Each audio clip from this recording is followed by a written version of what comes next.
What's up, guys, and welcome back to the podcast. I am excited for today's episode. We're going to be talking about cortisol today because I think that there is a massive misconception happening in the wellness space right now and is affecting a lot of women's health in ways that you don't even realize. If you have spent any time in the health and wellness content, then you've probably seen the whole cortisol craze to lower your cortisol. That high cortisol is making you fat. That cortisol is the reason that you can't lose weight. And so women are doing everything that you can think of to bring your cortisol down. You're doing the sauna and the cold plunges and the vibration plates and the cutting out caffeine and the avoiding intense workouts and doing Pilates and yoga instead of weightlifting and taking this supplement and this drink and blah, blah, blah, blah, blah. And all of this is honestly creating more overwhelm and stress for you, causing more cortisol issues. Like, it's a vicious cycle. And the truth is, I think that a lot of these things are genuinely helpful. But the problem is that this conversation around lower your cortisol is completely one-sided. What no one's talking about is the fact that low cortisol is just as much of a problem as high cortisol is. This is what I'm currently navigating in my own journey. What's called, the trendy term for it is adrenal fatigue. And a lot of the women that I work with, I would say about 75% of my client base is a low cortisol client, and only like 25% is actually high cortisol. And the reason is because the women who have been in chronic stress for years, grinding, pushing, never recovering, a lot of times you're not always walking around with high cortisol. A lot of times you've completely burned through your adrenal reserves to the point where your cortisol is now flatlined. Your adrenals are the glands that produce cortisol. So those have been quote unquote burnt out. You're struggling with, again, that term adrenal fatigue, that it's not producing the cortisol that's required for your body to be able to handle the demands and the stressors of your day-to-day life. And with that comes its own set of symptoms that are just as debilitating, if not more debilitating, and we'll talk about that in a second, than a high cortisol state is. So I want to give you the full picture on cortisol today. We're going to be talking about how your adrenals actually work. We're going to be talking about HPA axis dysregulation, what that actually means, how that progresses, what high versus low cortisol actually looks like and feels like in a woman's body, and some of the specific lifestyle levers that move the needle in your adrenal health in a very meaningful way. Not just all of these crazy trendy biohacks. No, the things that are actually scientifically backed to support your adrenal health. Because again, the goal is not to lower your cortisol. The goal is to have healthy cortisol, a rhythm that rises when it should, that falls when it should, and supports every other hormonal system inside of your body along the way. So let's get into it. Before we talk about what goes wrong, I want to make sure that you really understand the system that we're talking about here, because most women are just focused on cortisol as the problem without understanding what's underneath of that cortisol, which is your adrenals and your nervous system. This is where your attention actually needs to go. Cortisol is not the root cause. The root cause is why your cortisol is high or low in the first place. And that's where we get to talk about your adrenals and your nervous system, because your nervous system is what tells your adrenals to produce the cortisol for your body. So let's break it down. Your adrenals are the two small glands that sit on top of your kidneys. They produce cortisol, but they also produce other things. They produce adrenaline, DHEA, aldosterone, and small amounts of your sex hormones. So they are your body's primary stress response system. And when they are functioning well, they are incredibly powerful allies for your energy, for your metabolism, for your immune function, for your hormonal health. And we're not going to really dive into this in the podcast, but you can see that when your adrenals are constantly being told to produce cortisol, their production of some of these other things, the adrenaline, the DHEA, the aldosterone, and some of your sex hormones, get thrown off. Specifically, a one that is talked about a lot is progesterone. Your progesterone production tanks when your body's too focused on producing cortisol. And that's because some of your progesterone is being produced by your adrenal glands. Your adrenals are regulated then by what's called your HPA axis, hypothalamus pituitary adrenal axis. And it works in very simple terms. The H stands for your hypothalamus, which is a region of your brain, aka your nervous system, which perceives stress in your life. It will then signal to your pituitary gland, which is the P, which then signals to your adrenal glands to produce cortisol. Cortisol in the body then does its job. It raises your blood sugar, it mobilizes energy, it manages inflammation, it gets you through a stressful event. And then when the threat has passed, your cortisol comes back down and your body returns back to a state of balance. That's how it's supposed to work. Stress turns on, stress turns off, the system activates, and then it recovers. The problem is that your hypothalamus cannot distinguish the difference between a physical threat or a psychological one. It cannot tell the difference between you being chased by a lion and you being behind on your email inbox. It responds to all the stressors in your life the same way. It responds to your demanding career, your skipped meals, your 5 a.m. workouts, your relationship stress, your doom scrolling, your gut inflammation, your under eating, all of it. All of these stressors produce the same signal. Produce cortisol, mobilize resources, activate survival mode.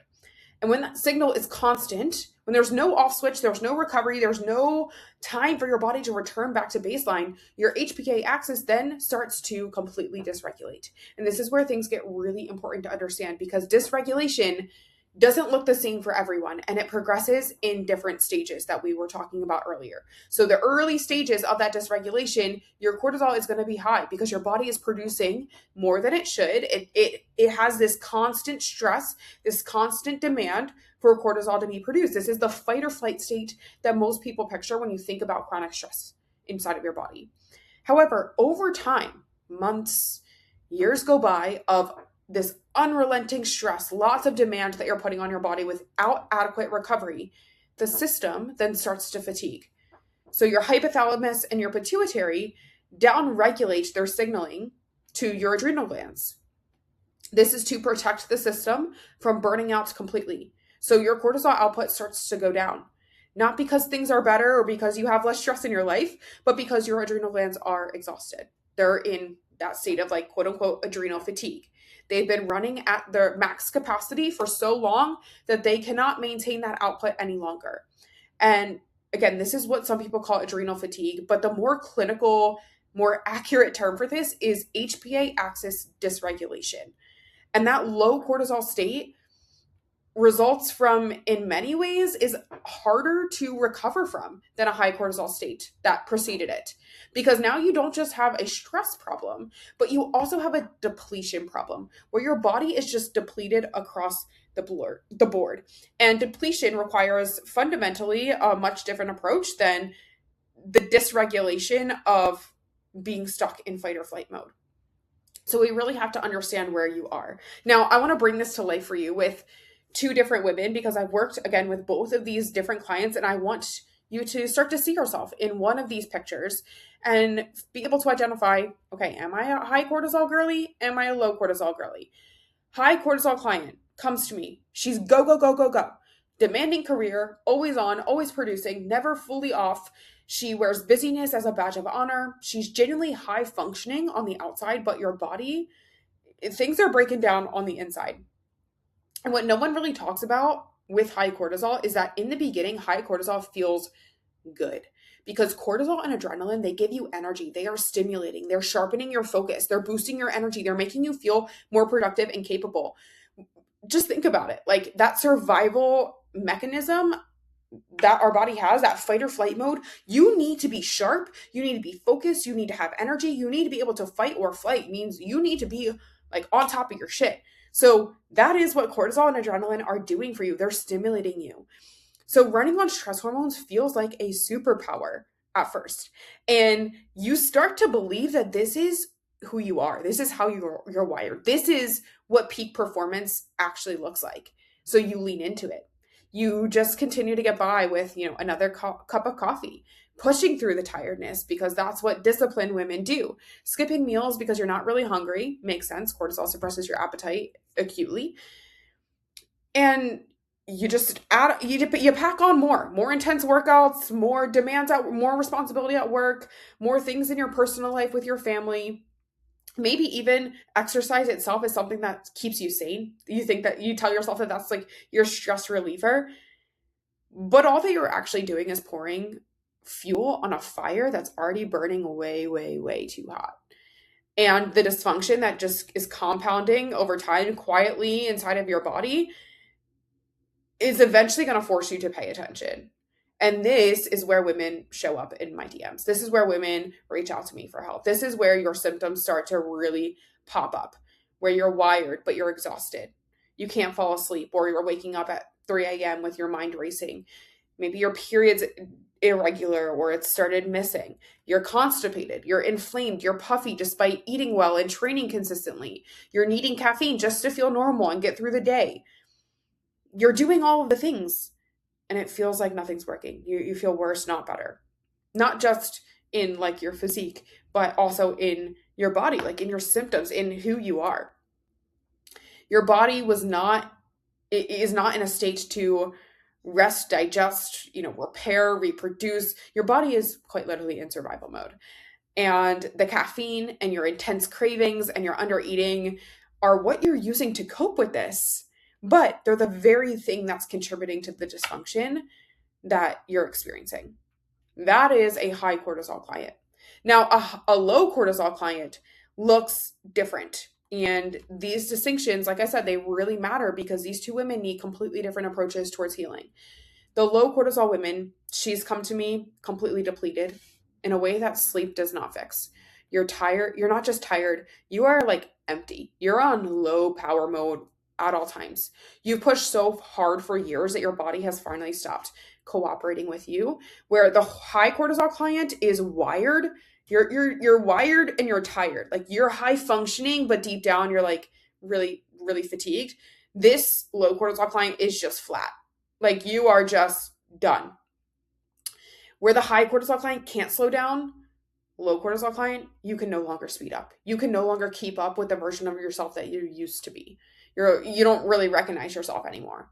Your workouts have gotten 10 times harder. Even though your programming hasn't changed, you feel weaker. You don't recover as well. It takes you long time, like days to recover, where you used to be able to do back-to-back workouts like it was nothing. Chronic bloating that never gets resolved. Period missing. Emotionally, I see like you're just emotionally flat, emotionally low, struggling to feel excited about the things that used to let you up. You don't really have passion or really motivation anymore. And the other thing about low cortisol that I think is important to talk about here is that it rarely shows up in isolation. By that time, the HPA axis has been dysregulated long enough to bottom out. There's almost always another cascade of dysfunction alongside it. Whether you have micronutrient deficiencies because chronic stress has just burned through your micronutrients, B vitamins, magnesium, zinc, vitamin C, electrolytes, because you've been on high power mode, you've been running at like 100 miles per hour for years.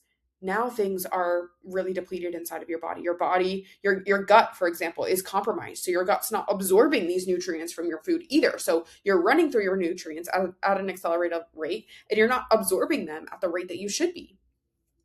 Gut dysfunction because of cortisol can also compromise your gut barrier integrity. So when the integrity of your gut barrier drops, meaning you start to have these like holes in your gut lining, it creates something called intestinal permeability where your digestion stalls, and now food can get into your bloodstream, causing inflammation inside of the body. That inflammation creates this very vicious cycle with elevating your cortisol even more.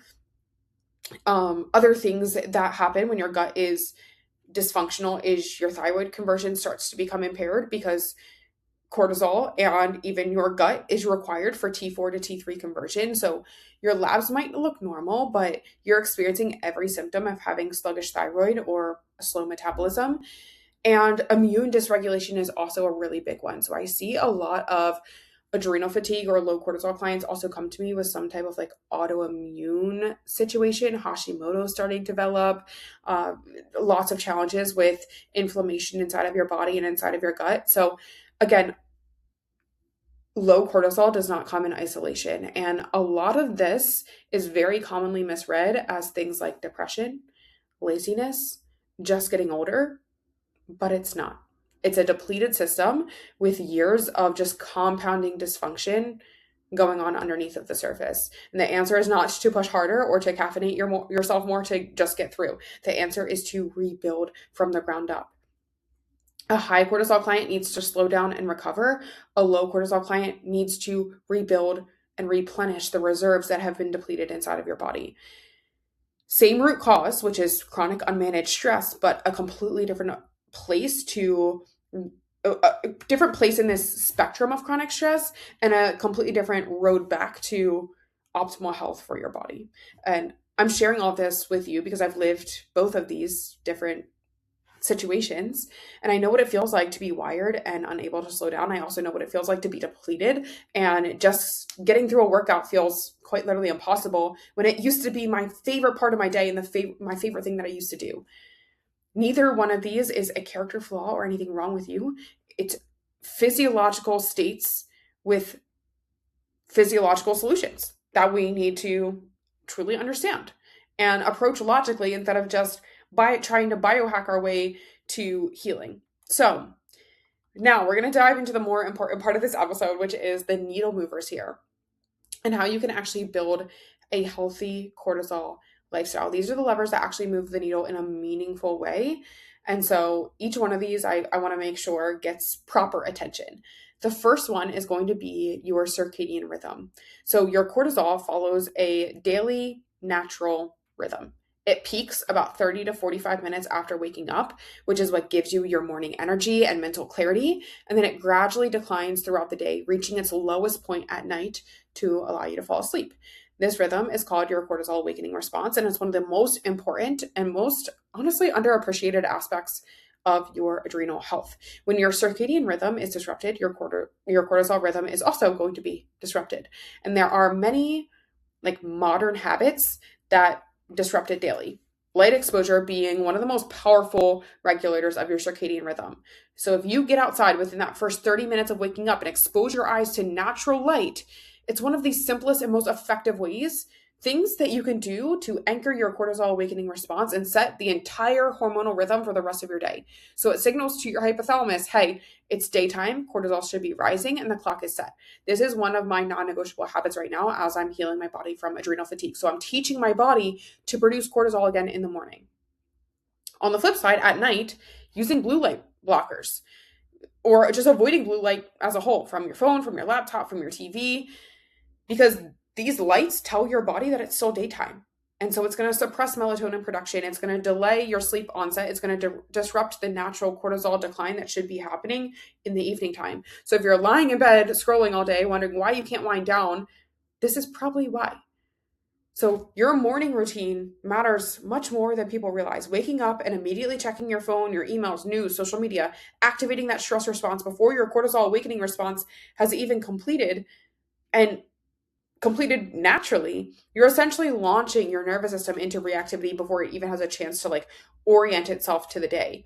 So even just taking 10 to 15 minutes, 15 to 20 minutes probably, to have a phone-free morning and do something like movement, sunlight, journaling, just sitting with a cup of warm lemon water makes measurable differences in how your cortisol and your nervous system behave for the entire rest of the day. And then also your nighttime routine. Sleep and wake timing consistency is the foundation underneath of it all. So we talk about, hey, it's so important for you to get 7 to 8 hours of sleep. Yeah, but it's more important for you to go to bed and wake up at the same time every single day. That consistency, we are creatures of habit. So that is going to set your body's natural cortisol rhythm to be anchored in a consistent schedule. So going to bed and waking up at wildly different times on the weekdays versus the weekends is basically giving you what researchers call social jet lag.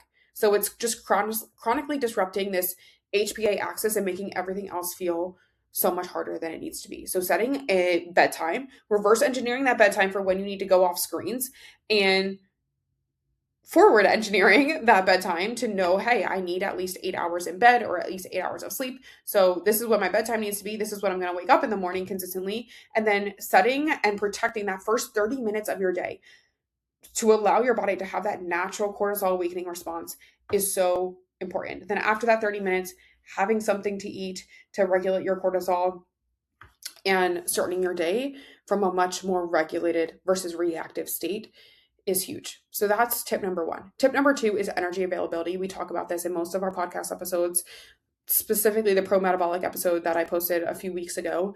But I want to bring it back here for context on adrenal health specifically, because undereating is one of the most direct and under-recognized stressors to your adrenal glands. Every time that you're undereating, your blood sugar is going to drop. So blood sugar dips when you skip meals, when you go too long without eating, when you're not eating enough carbs. Your adrenals then have to produce cortisol to compensate for this blood sugar dip. because your body needs glucose to function. So when dietary glucose is not available, your cortisol is going to step in and mobilize glucose from your liver into your bloodstream. This is a very smart survival mechanism of your body. But when it's happening multiple times a day, all day, every day, you're essentially asking your adrenals to do constant emergency work on top of everything else that they're already managing just to keep your blood sugar steady. So making sure that you're eating enough calories, enough carbs, and eating in regular intervals throughout the day is crucial to support your adrenal glands. It's not just for your metabolism. It's not just, a fancy thing that I tell you to do because I don't want you to be chronically restricting yourself and dieting. Like, no, they're like scientifically backed. This is the best thing that you can do for your hormones and your overall health because it's directly reducing the demand on your stress system every single day when you already have stress coming at you from all different directions. That nutrition should not be one of them. Number 3 is being and spending more time in a parasympathetic state. So we talked a little bit about your nervous system today, but your nervous system has 2 modes. It has the sympathetic state, which is your gas pedal, your body in fight or flight state. And then it has the parasympathetic state, which is the brake pedal, which is your rest digest state. Healthy cortisol regulation requires that you spend meaningful time in both the sympathetic state and the parasympathetic. The parasympathetic is what majority of humans are missing. You need to be in the parasympathetic every single day at some point. Not occasionally, not when you just go on vacation, every day. This is where practices like breath work, like walking in nature, doing a non-stimulated walk every single day. So going outside, going on a walk without your phone, no stimulation, like no podcasts, no scrolling, just doing some gentle movement, going to a yoga class, sitting in prayer, meditation, journaling, genuine rest. This is where it comes in, not as like an extra nice to have or nice to do, but no, this is part of the protocol. This is a physiological intervention for your body and your nervous system. When you activate your parasympathetic nervous system intentionally, you are down regulating that HPA axis. So you're signaling to your hypothalamus that, hey, there's no threat, there's no stress. Cortisol can come down and things can more readily and regularly regulate. For high achieving women that I work with, this is often the hardest piece because creating stillness in your days and in your life feels unproductive. Rest feels like falling behind. But you have to reframe this. That building parasympathetic capacity for your body is one of the highest leverage things that you can do for your hormone health, for your metabolism, for your digestion, for your body composition, for being able to sustain long-term progress. It's not soft. It is strategic. It is a strategy that allows you to have greater capacity to be able to hold all of the roles, the responsibilities, and the success that you're chasing in your career or even in your fitness journey. So that is number 3. Number 4 is going to be your electrolyte and mineral status. This one is really underrated, so I want to make sure that we dive into this. We talked a little bit about electrolytes and minerals in the pro-metabolic podcast, but your adrenals depend on specific micronutrients to be able to function. And most women are depleted in several of these micronutrients, especially if you've been in chronic stress state for any period of time. Your stress is just burning through these micronutrients at an accelerated rate. And if you're not actively replenishing them, then your adrenal function is going to suffer regardless of everything else that you're doing. So some specifics that I want to point out here are vitamin C is the most concentrated nutrient in your adrenal glands, and it's used directly in cortisol production. Magnesium, it regulates the HPA axis and is depleted directly by stress. Most women I work with are chronically low in magnesium. Sodium and potassium are your primary electrolytes. They're regulated by aldosterone. And remember, we talked about earlier that your adrenals also produce aldosterone. And when adrenal function is compromised, that electrolyte balance is one of the first things to go. This actually showed up for me. I got a hair test done where you cut a little bit of your hair and you send it out, and it basically tests your micronutrient status on a cellular level. And for me, my sodium and potassium were extremely low, just further confirming that adrenal fatigue state that I'm in. And yeah, this is why so many women with HPA axis dysregulation feel dizzy when you stand up. You have intense cravings for salt. You feel better when you add electrolytes to your water. Also, B vitamins are going to be a big one, particularly B5 and B6. These are essential cofactors for adrenal hormone synthesis. Zinc is going to support your adrenal and immune function and is another nutrient that stress rapidly depletes. So for this, you really want to think about your diet and your nutrition. Obviously, we want to be getting these micronutrients in through food as much as possible and then supplement to fill the gaps. So mineral-rich foods, leafy greens, root vegetables, high-quality animal-based proteins, nuts, seeds, a good electrolyte packet would be great. These are foundational adrenal supportive tools that I don't think get nearly enough attention. We're grabbing for things like ashwagandha and all these like fancy supplements when food is the medicine at the end of the day. So that's number 4. Number 5 is going to be your environment. So your external environment is a constant input to your nervous system. And most people have never really thought about auditing your environment and how it's impacting your hormones and even your physique. Everything from the light in your home to the noise levels that you're exposed to the toxins in your personal care products, to the content that you're consuming on your phone. All of it is sending signals to your hypothalamus, whether you are safe or whether you need to be on high alert and be in survival mode.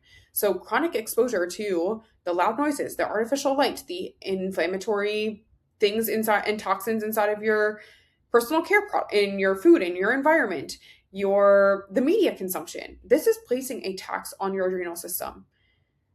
It's not necessarily dramatic, but it's consistent, and they're all compounding on top of one another. So this consistent low grade stress is going to add up in a way that feels invisible, but the system is breaking down internally. I want you to audit your environment. Really create an environment that supports your nervous system, dimming the lights in the evening, reducing noise exposure, bringing some intentionality to what you consume, through your mouth, through your diet, but also about what you're rubbing on your skin, what you're sleeping in, what you're spraying all over, what you're putting on your face as makeup. Like, reduce your toxic load through the things that you're cleaning your body with. Also, even the things that you're cleaning your home with, like your household products, your detergents. Like, this has been a slow and steady transition for me to find brands that I really love that are non-toxic. And maybe I'll share more about that journey. But yeah, just remove the unnecessary burden from a system that's already working really, really hard by being very intentional about how you're curating your environment. And then the last one here that I will just note before I let you go, and it's the one that I missed for a very, very long time. And it's why some women do all of the lifestyle work and still don't get their cortisol rhythm in a good place. This is me. Is that is all the hidden stressors inside of your body. Your adrenals do not only respond to psychological and lifestyle stress, they also respond to any physiological stressor inside of your body. So things that you can't see, like gut dysfunction, like chronic infections, like parasites, like bacterial overgrowth, like systematic inflammation inside of your body. All of these are silent stressors to your HPA axis. Your immune system and your adrenal system are in constant communication with one another. So when your immune system is chronically activated by something in your gut or something in your internal environment, then your adrenals are going to be working overtime to manage that inflammatory load that your immune system is creating on top of everything else. And this is exactly why I've done functional lab testing on myself and why I use it with clients in similar situations as me, specifically things like the GI map, blood work, a Dutch test, because when a client is doing everything right and still feels depleted, still cannot regulate her cortisol, cannot get her period back, cannot use the bathroom every single day, still feels chronically fatigued, there's almost always something underneath the surface that we can identify through your labs. A parasite infection, H. pylori, overgrowths, inflammatory markers. These are things that you cannot just like lifestyle your way out of. We really need to have a targeted intervention here. So we need to get to the root cause and look under the hood. And if you're someone who's been working on like your healing your adrenal health for a while, cleaning up your diet, improving your sleep, managing your stress, but you're still not seeing these shifts that you would expect, this is the conversation that I want to have with you, because this is probably the missing piece. It's not another new habit or biohack or more information. It's really knowing what's going on underneath the hood inside of my body so that you can address it more directly. So That's number 6. Here's what I want you to leave with today. Cortisol is not your enemy. Your adrenals are not your enemy. They're doing exactly what they were designed to do. They're responding to the demands that you are placing on them. And the question is whether those demands are sustainable for you or not. Whether you're giving your system the recovery it needs to keep functioning at the level that you're asking it to. A healthy cortisol lifestyle is not about doing less. It's about being intentional about what you are doing. It's about anchoring in your circadian rhythm, eating enough to stabilize your blood sugar, building genuine parasympathetic time into your everyday routines, supporting your adrenals with minerals and nutrients that they depend on to function, cleaning up your environment, being willing to look deeper when your lifestyle work alone is not doing enough. This is the foundation of everything: your energy, your hormones, your metabolism, your body composition, your mood, your cycle, your performance. All of it sits on how well your nervous system and your adrenals are functioning. When this system is healthy, everything else becomes much easier. When it's dysregulated, everything feels like a fight, like you have to white knuckle or push your way through. If you recognize yourself in anything we've talked about today, whether it's the high cortisol picture or the low cortisol picture, and you want support figuring out where you actually are and what your body needs right now, this is exactly what I do inside of my one-on-one coaching. The link to apply is going to be down in the show notes below. Thank you so much for being here in this episode. This episode has been, one of my favorites to create and record, because I really believe that a lot of the information that's out there right now is making things worse, not better, for women's hormone health. So hopefully by demystifying a lot of that information and by giving you guys the science-backed basics, it helps you take the right steps in the right direction. So thank you guys so much for tuning in, and I will see you in the next episode. Bye.